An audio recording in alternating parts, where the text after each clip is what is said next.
भगवद गीता संस्कृत महाकाव्य महाभारत की एक उपकथा के रूप में प्राप्त है। महाभारत में वर्तमान कलियुग तक की घटनाओं का विवरण मिलता है।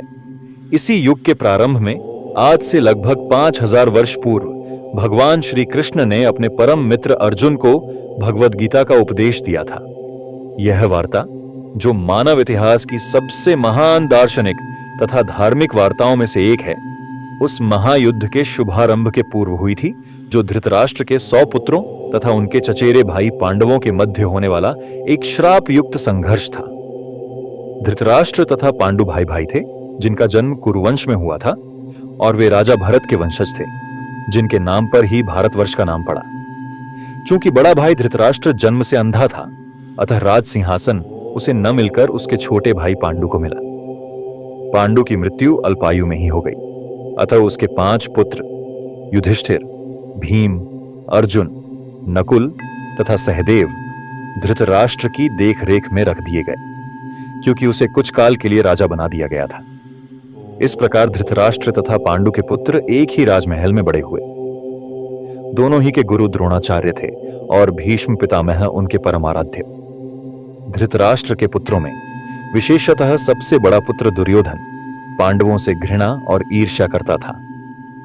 असह्य और दुर्बल चित्त धृतराष्ट्र पांडवों के स्थान पर अपने पुत्रों को राज्य का उत्तराधिकारी बनाना चाहता था। इस प्रकार धृतराष्ट्र की सहमति से दुर्योधन ने पांडवों के विरुद्ध योजनाएं बनाई, परंतु पांडव सदैव धर्म पर चलते रहे और श्री कृष्ण की शरण में रहने के कारण अनेक प्राणघातक आक्रमणों के बाद भी वे अपने प्राणों की रक्षा करते रहे। उन्होंने अपने जीवन में कई कष्ट सहे, पर धर्म से विचलित नहीं हुए। श्री कृष्ण स्वयं धर्म के प्रतीक थे, एक ऐसा सत्य पुरुष जो राजकुमार होते हुए भी साधारण सारथी बनने को तैयार थे। उन्होंने अपनी पत्नी रुक्मिणी पांडवों की माता कुंती की भतीजी थी, और इस पारिवारिक संबंध से भी धर्मराज युधिष्ठिर को सदा अपना मानते रहे। किंतु अंततः चतुर दुर्योधन ने पांडवों को जुए में घसीट लिया। वहां छल से युधिष्ठिर से सब कुछ हरवा लिया गया, राज्य, धन, ब्राह्मणों के अधिकार और अंत में द्रौपदी को भी। श्री कृष्ण के दिव्य हस्तक्षेप के बिना द्रौपदी का चीरहरण निश्चित हो गया होता। पांडवों को 12 वर्ष का वनवास और 1 वर्ष का अज्ञातवास मिला। वनवास से लौटकर जब पांडवों ने शाने निगने शांति से अपना राज्य वापस मांगा, तब भी दुर्योधन ने एक सुई की नोक जितनी भूमि भी देने से मना कर दिया। यहीं से युद्ध अपरिहार्य हो गया।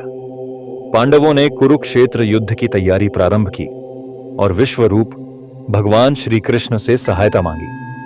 अर्जुन स्वयं द्वारका गया और उसी समय दुर्योधन भी वहां पहुंचा। श्री कृष्ण निद्रा में थे।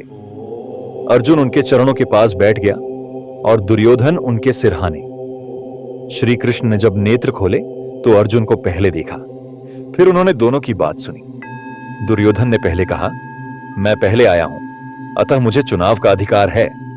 मैं आपकी विशाल नारायणी सेना चाहता हूं। अर्जुन ने विनम्रता से कहा, हे माधव, मुझे आपकी आवश्यकता है। चाहे आप शस्त्र न उठाएं, किंतु मैं केवल आपको चाहता हूं। श्री कृष्ण ने मुस्कुराते हुए निर्णय सुनाया, दुर्योधन, तुम मेरी सेना ले जाओ। अर्जुन, मैं तुम्हारा सारथी बनूंगा। अर्जुन का सिर श्रद्धा से झुक गया। वह क्षण केवल एक साधारण निर्णय नहीं था, वह एक ईश्वर और भक्त के मध्य के पवित्र संबंध की घोषणा थी। स्वयं नारायण रणभूमि में रथ की बागडोर संभालने के लिए तैयार थे। इस प्रकार जब अर्जुन ने श्री कृष्ण को अपना सारथी स्वीकार किया, तब उन्होंने सुमधुर ध्वजधारी रथ का संचालन संभाला। अर्जुन ने गांडीव उठाया, श्री कृष्ण ने रथ की पताका को ऊंचा किया और कुरुक्षेत्र का युद्ध आरंभ होने को आया। इसी क्षण से श्रीमद् भगवद गीता की पवित्र गाथा आरंभ होती है।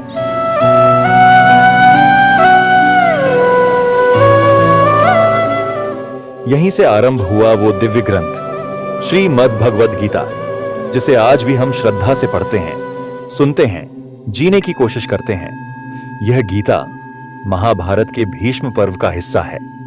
कुल 18 अध्याय और 700 श्लोकों में समाहित यह ज्ञान मनुष्य के हर प्रश्न का उत्तर देता है। हर अध्याय को योग कहा गया है, क्योंकि हर अध्याय किसी न किसी रूप में आत्मा को परमात्मा से जोड़ने वाला है। चाहे वह कर्म के द्वारा हो, भक्ति के द्वारा हो या फिर ज्ञान के द्वारा। यह केवल हिंदुओं का धर्म ग्रंथ नहीं, यह मानवता का मार्गदर्शक है। यह केवल शास्त्र नहीं, यह जीवन जीने की कला है। यह केवल उपदेश नहीं, यह स्वयं भगवान के मुख से निकली वाणी है। आइए जानते हैं श्रीमद् भगवद गीता के योगों को एक संक्षिप्त रूप में। श्रीमद् भगवद गीता में कुल 18 अध्याय हैं और हर अध्याय को एक योग कहा गया है। योग का अर्थ है जोड़ना, अर्थात आत्मा का परमात्मा से मिलन। प्रत्येक अध्याय एक विशेष प्रकार के योग या आध्यात्मिक मार्ग को दर्शाता है। आइए एक एक करके संक्षेप में समझते हैं। पहला अर्जुन विषाद योग, यही वह क्षण था जब अर्जुन का मोह सामने आया। यह अध्याय बताता है जब हृदय डर से भर जाए तो भगवान मार्ग दिखाते हैं। दूसरा सांख्य योग, कृष्ण आत्मा और शरीर का भेद समझाते हैं। शरीर नश्वर है, आत्मा अमर। मृत्यु तो वस्त्र बदलने जैसा है। 3 कर्म योग, भगवान कहते हैं कर्म करते जाओ, फल की चिंता मत करो, यही जीवन का सूत्र है। 4 ज्ञान योग, ईश्वर स्वयं अवतार लेते हैं जब जब अधर्म बढ़ता है। यदा यदा ही धर्मस्य। 5 संन्यास योग, त्याग का अर्थ यह नहीं कि कर्म त्यागो बल्कि फल की आशा को त्यागो। 6 ध्यान योग, एकाग्र चित्त से ध्यान करो और ईश्वर में लीन हो जाओ। 7 ज्ञान विज्ञान योग, भगवान का वास्तविक स्वरूप क्या है, वो सर्वत्र है, सब में, सबके भीतर। 8 अक्षर ब्रह्म योग, मृत्यु के समय यदि कोई भगवान को स्मरण करे तो वह मोक्ष को प्राप्त करता है।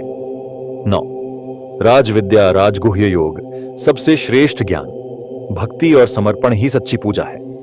10 विभूति योग, भगवान अपनी शक्तियां बताते हैं। मैं अग्नि में तेज हूं, गंगा में पवित्रता हूं और अर्जुन मैं ही आत्मा हूं। 11वां विश्व रूप दर्शन योग, कृष्ण अर्जुन को अपना विराट रूप दिखाते हैं। हजारों मुख, हजारों नेत्र, तेज से भरपूर। अर्जुन भय और श्रद्धा से कांप उठता है। 12वां भक्ति योग, ईश्वर को पाने का सबसे सरल मार्ग, भक्ति, प्रेम और समर्पण।